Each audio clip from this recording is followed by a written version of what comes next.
ویسے تو ہم اکٹھے ہی رہتے تھے، لیکن جانے کس وقت اس نے میری آنکھوں میں دھول جھونک دی تھی۔ پھر مجھے یاد آیا کہ 3 ماہ پہلے میرے شوہر آئے تھے اور ان دنوں میں اپنے شوہر کے ساتھ ہی مصروف رہی تھی۔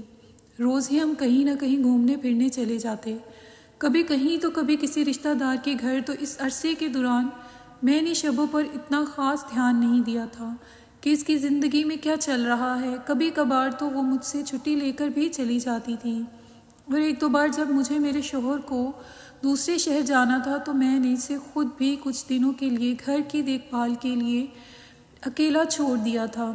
یہ سب کچھ تب ہی ہوا تھا۔ مجھے کچھ سمجھ میں نہیں آ رہا تھا کہ اب کیا کرنا چاہیے۔ میں تو یہی چاہتی تھی کہ میں اس کے ماں باپ کو بتا دوں کہ آپ کی بیٹی نے کیا کارنامے سر انجام دیے ہیں، لیکن وہ بار بار میرے آگے ہاتھ جوڑ رہی تھی، میرے پیر پکڑ رہی تھی اور منتیں کر رہی تھی کہ میں اس کے ماں باپ کو کچھ بھی نہ بتاؤں۔ وہ یہی کہے جا رہی تھی کہ میں یہ بچہ گرا دوں گی، کسی کو کچھ پتہ نہیں چلے گا۔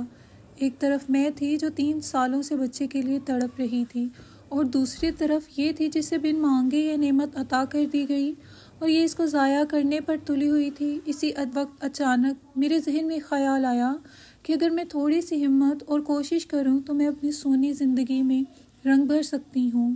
میں نے شبوں سے کہا، تم جانتی ہو کہ مجھے اولاد کس قدر تڑپ ہے، لیکن میں بچہ پیدا نہیں کر سکتی۔ تو ایسا کرتے ہیں، تم اپنا یہ بچہ مجھے دے دینا اور میں اسے اپنا بیٹا بنا لوں گی اور کسی کو کچھ بھی پتہ نہیں چلے گا۔ شبو تو فوراً مان گئی، اسے اپنے مسئلے کا حل مل رہا تھا، اسے اور کیا چاہیے تھا۔ میں نے اسے کئی بار پوچھنے کی کوشش کی کہ اس بچے کا باپ کون ہے، مجھے بتاؤ، لیکن اس سوال پر تو وہ اپنا منہ ہی سی لیتی۔ میں جتنا مرضی اس سے پوچھنے کی کوشش کرتی، وہ جواب نہیں دیتی۔ مجھے کہتی کہ باجی، مجھ سے اس کے باپ کے بارے میں مت سوال کریے گا، ورنہ میں یہاں سے چلی جاؤں گی۔ آخر پھر میں نے ہی چپ سادھ لی۔ میں نے اپنے شوہر کو فون کر کے خوشخبری سنائی کہ وہ باپ بننے والا ہے، تو وہ بہت خوش ہوا، اور لمحوں میں ہی یہ خبر سارے خاندان میں پھیل گئی تھی۔ شبو کو میں نے کہہ دیا تھا کہ وہ کبھی میرے کسی رشتہ دار کے سامنے مت آئے، ورنہ میں اس کی حالت دیکھ کر کوئی بھی چونک سکتا تھا۔ میری ساس نے جب یہ خبر سنی تو وہ بہت خوش ہوئی، اور اس کا ارادہ تھا کہ وہ میرے ساتھ ہی آ کر رہنے لگے، لیکن میں نے اپنے شوہر کو فون کیا اور کہا کہ اپنی ماں کو منع کرو، وہ یہاں پر نہ آئے، کیونکہ تم جانتے ہو ہماری آپس میں نہیں بنتی۔ تو میں انہیں کچھ الٹا سیدھا کہہ دیا یا انہوں نے مجھے، تو پھر گھر کا ماحول خراب ہوگا۔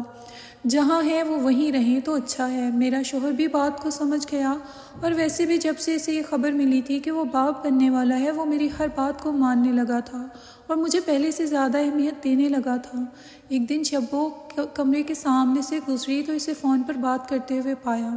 وہ کسی سے کہہ رہی تھی کہ میں آپ کے بچے کی ماں بننے والی ہوں، اور میں نے ابھی تک تمہارے بارے میں کسی کو کچھ نہیں بتایا۔ باجی مجھ سے روز سوال کرتی ہیں، مگر میں نے کچھ نہیں بتاتی، لیکن آخر کب تک ایسا چلے گا؟ میں ڈرتی ہوں انہیں سچ پتہ چل گیا تو کیا ہوگا۔ میں کافی دیر وہاں پر کھڑی شبو کی باتیں سنتی رہی کہ شاید اس کی باتوں سے مجھے اندازہ ہو سکے وہ کس سے فون پر بات کر رہی ہے، اور وہ کون شخص ہے جس نے میرے ناک کے نیچے یہ سب کھیل کھیلا۔ اس کے منہ سے ایک بار بھی اس اگلے شخص کا نام نہیں نکلا، اور میں مایوس ہو کر واپس پلٹ آئی۔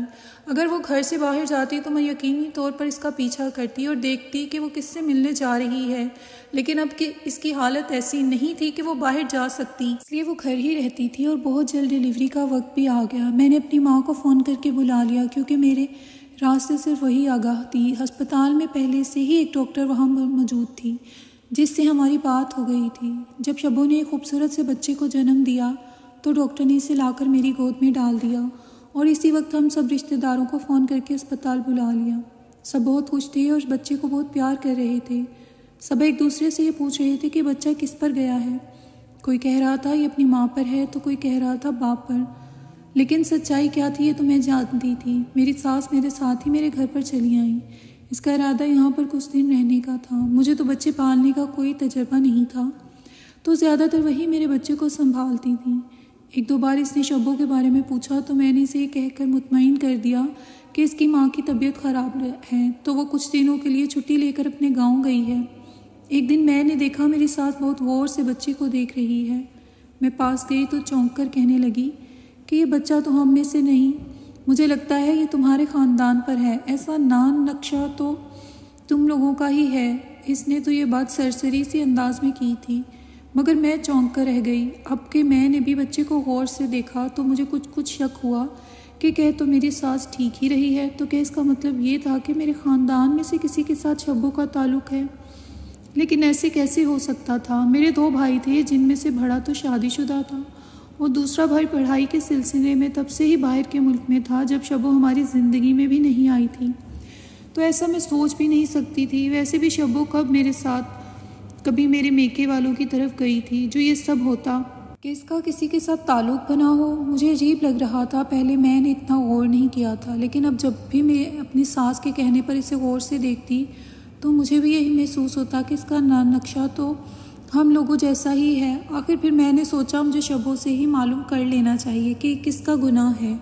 ہرگز بھی اپنے خاندان والوں کے خلاف اپنے دل میں کوئی بات نہیں رکھنا چاہتی تھی، اسی لیے میں چلی آئی، کیونکہ آپریشن سے ڈیلیوری ہوئی تھی اور وہ تھی بھی کم عمر، اسی لیے ڈاکٹروں نے ابھی تک اسپتال میں رکھا تھا۔ میں جب کمرے میں داخل ہونے لگی تو دروازے پر ہی رک گئی، کیونکہ شاید اندر کمرے میں کوئی مرد موجود تھا۔ اس کی پشت میری طرف تھی اور وہ جھکا شبو سے کچھ کہہ رہا تھا۔ میرے اندر جاتے ہی شبو گھبرا گئی۔ اس کے منہ سے نکلا، باجی آپ یہاں؟ میں نے واضح طور پر محسوس کیا کہ وہ جو کوئی بھی تھا اس نے فوراً سے اپنا چہرہ چھپانے کی کوشش کی تھی۔ اس سے پہلے میں آگے بڑھ کر اس کی شکل دیکھنے کی کوشش کرتی، اس نے مجھے کوہنی سے دھکا دیا اور ہاتھوں سے اپنا چہرہ چھپاتے ہوئے باہر کو بھاگ گیا۔ میں بھی جلدی سے پیچھے بھاگی تاکہ دیکھ سکوں یہ کون ہے، لیکن اس کی رفتار کافی تیز تھی، اس لیے میں اس تک پہنچ نہیں پائی۔ میں نے کمرے میں آ کر شبو کا بازو سختی سے دبوچتے ہوئے پوچھا کہ تمہیں بتانا ہی ہوگا کہ یہ کون تھا اور تمہارے بچے کا باپ کون ہے؟ وہ رونے لگی اور کہنے لگی، باجی مجھ سے یہ سوال نہ کرو، ورنہ بہت سے خاندان بکھر جائیں گے۔ میں نہیں چاہتی کہ سب کی پرسکون زندگی میں کوئی بونچھال آ جائے۔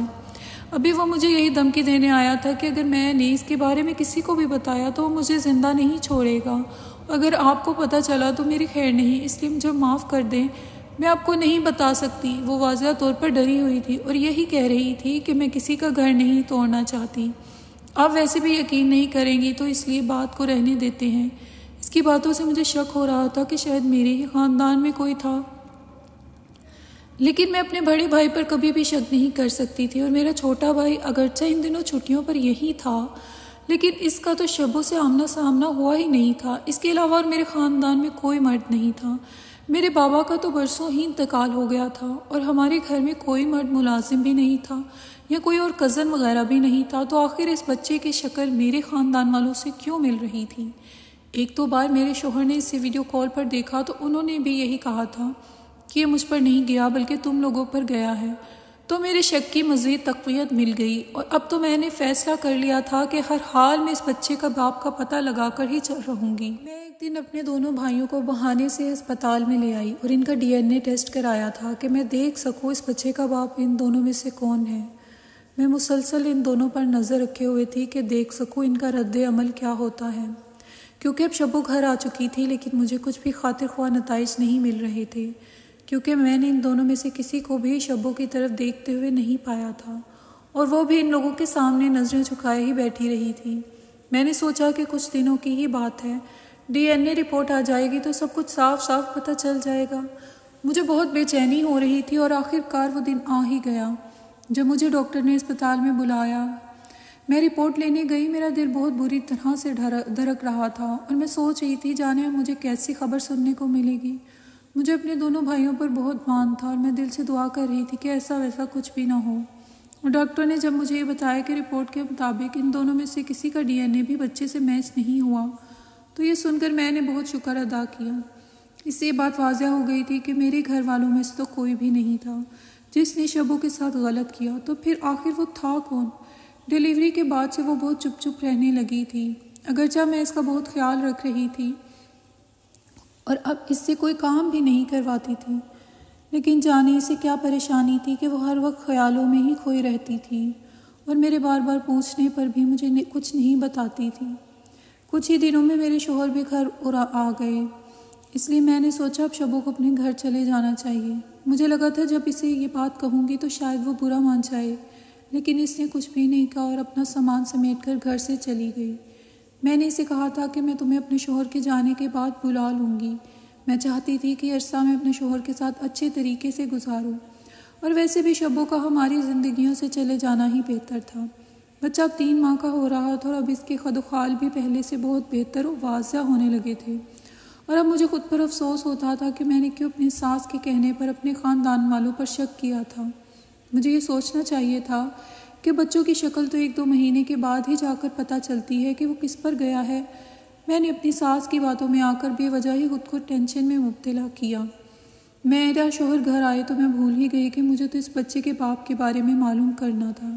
ایک دن میرے شوہر کا کام کے سلسلے میں دوسرے شہر جانا تھا، تو میں نے سوچا یہ بہترین موقع ہے، میں ایک آخری بار پھر سے شبوں سے مل لیتی ہوں۔ اگر تو اس بچے کے باپ کے بارے میں بتا دے گی تو ٹھیک ہے، ورنہ اسے کہوں گی کہ وہ ہمیشہ کے لیے یہ شہر چھوڑ کر کہیں اور چلی جائے اور دوبارہ کبھی پلٹ کر واپس نہ آئے، کیونکہ میں نہیں چاہتی تھی کسی کو بھی زندگی کے کسی موڑ پر پتہ چلے کہ یہ میرا بچہ نہیں بلکہ شبوں کا ہے۔ میں جب اس کے گھر گئی تو اس کے ماں باپ سے مل کر مجھے پتہ چلا کہ وہ گھر پر آئی ہی نہیں تھی۔ میرے تو قدموں تلے سے زمین ہی نکل گئی۔ اگر وہ یہاں پر نہیں ہے تو کہاں جا سکتی تھی؟ اسے میرے گھر سے گئے ہوئے تو تقریباً 1 ہفتے سے زیادہ ہونے والا تھا، تو وہ کہاں پر تھی؟ اس کے گھر والے الٹا مجھ پر الزام لگا رہے تھے۔ مجھے اس کی ذمہ داری سونپی تھی اور میں نے ان کی بیٹی کا دھیان نہیں رکھا۔ مجھے اس کی بہت تشویش ہو رہی تھی۔ وہ میرے گھر سے بہت بری ذہنی حالت میں نکلی تھی۔ مجھے اب افسوس ہو رہا تھا کہ مجھے اس کے ساتھ ایسا نہیں کرنا چاہیے تھا۔ خیر میرے پاس اس کا نمبر تھا، لیکن اس نے یہاں سے جانے کے 1 دن بعد ہی مجھے بلاک کر دیا تھا، تو میں اسے کال بھی نہیں کر سکتی تھی۔ مجھے خیال آیا تو میں نے اپنی ایک دوست کے شوہر کو مدد کے لیے کہا۔ وہ پولیس میں تھے اور انہوں نے 2 دن میں ہی شبوں کا پتہ ڈھونڈ لیا۔ میرے گھر سے وہ ایڈریس سے زیادہ دور نہیں تھا۔ میں جب اس کے گھر پہنچی، دروازے پر دستک دی تو جس شخصیت نے دروازہ کھولا، اسے دیکھ کر میں بے اختیار کچھ قدم پیچھے ہٹ گئی۔ مجھے اپنی آنکھوں پر یقین نہیں آ رہا تھا کہ میں اس کو یہاں پر دیکھوں گی۔ میری تو جیسے جان ہی نکل گئی تھی۔ دوسری طرف مجھے دیکھ کر میرے شوہر کا رد عمل بھی کچھ ایسا ہی تھا۔ اس کے چہرے کے رنگ پھیکے پڑ گئے تھے۔ اس کو سمجھ نہیں آ رہا تھا کہ مجھے دیکھ کر کیا رد عمل دے۔ کچھ منٹوں کے بعد جب میرے حواس تھوڑے ٹھکانے پر آئے تو میں نے چیختے ہوئے اس کا گریبان پکڑ لیا۔ تو وہ تم تھے جس نے شبوں کی زندگی برباد کی۔ میں کبھی سوچ بھی نہیں سکتی تھی تم اتنے گھٹیا انسان بھی نکل سکتے ہو۔ اسی پل اندر سے وہ بھی باہر نکل آئی۔ مجھے دیکھ کر کہنے لگی، باجی انہوں نے میری زندگی برباد نہیں کی بلکہ میری زندگی سنواری ہے، ان کا کوئی قصور نہیں ہے۔ میں نے چونک کر اسے دیکھا، اس بات کا کیا مطلب ہے؟ تو مجھے کہنے لگی، بیٹے میں آپ کو شروع سے ساری کہانی بتاتی ہوں کہ کیا ہوا۔ میرے باپ نے میری ماں کے مرنے کے بعد ہی دوسری شادی کر لی تھی، مگر میری سوتیلی ماں نے مجھے کبھی اچھا سلوک نہیں کیا۔ وہ مجھے اپنے 60 سالہ کے چچا کے ساتھ رخصت کرنے پر تیار تھی۔ میرے بابا اور آپ کے شوہر کی بہت اچھی جان پہچان تھی، اکثر ہمارے گھر پر آیا کرتے تھے، سودا سلف دے جاتے اور کبھی گھر کے اخراجات کے لیے گزرتے کچھ پیسے پکڑائے جایا کرتے تھے۔ میں نے ایک دن ان سے بات کی کہ میرے ابا کو سمجھائیں کہ وہ میری سوتیلی ماں کے کہنے پہ آ کر مجھے اس بوڑھے کے ساتھ رخصت مت کریں، مگر ہماری باتیں میری سوتیلی ماں نے سن لی اور اسی وقت شور مچا کر لوگوں کو اکٹھا کر لیا کہ دیکھو یہ لڑکوں کو گھر بلاتی ہے اور ان کے ساتھ چکر چلاتی ہے۔ وہ تو ہر صورت مجھ سے چھٹکارا چاہتی تھی، اس لیے اس نے آپ کے شوہر کو مجبور کیا کہ اگر اپنی عزت بچانا چاہتے تو اسی وقت اس کو نکاح کر کے اپنے ساتھ لے جاؤ، ورنہ میں تمہیں سارے زمانے میں رسوا کر دوں گی۔ اور آپ کے شوہر کے پاس اپنی عزت بچانے کے لیے اور کوئی حل نہیں تھا۔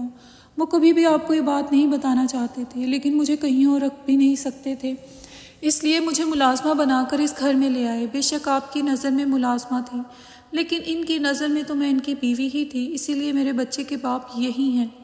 میں نے اپنے شوہر کی طرف شکوہ کناہ نظروں سے دیکھا تو مجھے کہنے لگے کہ میں جانتا ہوں تمہارے ساتھ دھوکہ ہوا ہے، لیکن یہ بھی تو سوچو کہ تم نے بھی تو مجھے دھوکہ دیا ہے۔ میں شروع سے ہی جانتا تھا کہ تمہاری رپورٹس کیا ہیں، لیکن میں نے تمہیں کبھی اس بات کا تانا نہیں دیا اور نہ ہی تمہارے سامنے یہ ظاہر کیا کہ مجھے سب معلوم ہے جو تم کرتی پھر رہی ہو۔ تمہیں اولاد چاہیے تھی، اسی لیے میں نے شبوں سے کہا کہ وہ اپنا بچہ تمہیں دے دے۔ تمہارے ہی سکون کے لیے میں نے شبوں کو اب الگ گھر میں رکھا تاکہ تم سکون سے اپنی زندگی جی سکو۔ اپنے شوہر کی باتیں سن کر میں شرمندہ ہو گئی کہ اگر اس نے مجھے دھوکہ دیا تھا تو میں نے بھی اسے دھوکہ دیا تھا۔ اب جو ہونا تھا وہ ہو گیا، لکھے ہوئے کو بدل نہیں سکتے تھے۔ میں نے انہیں کہا کہ اب شبوں کو گھر ہی لے آئیں اور سب کو بتا دیں آپ کی بیوی ہے۔ میں جانتی تھی کہ میرے پاس اس کے علاوہ اور کوئی حل نہیں کہ میں شبوں کو اپنی زندگی میں قبول کر لوں، کیونکہ میں اپنے شوہر کو کھونا نہیں چاہتی تھی اور وہ شبو اور اپنے بچے کو کھو نہیں سکتے تھے، تو بہتر یہی تھا کہ مل جل کر زندگی گزار لیتے۔ مزید اچھی ویڈیوز کے لیے میرے چینل کو سبسکرائب کیجیے، اس ویڈیو کو لائک دیجیے۔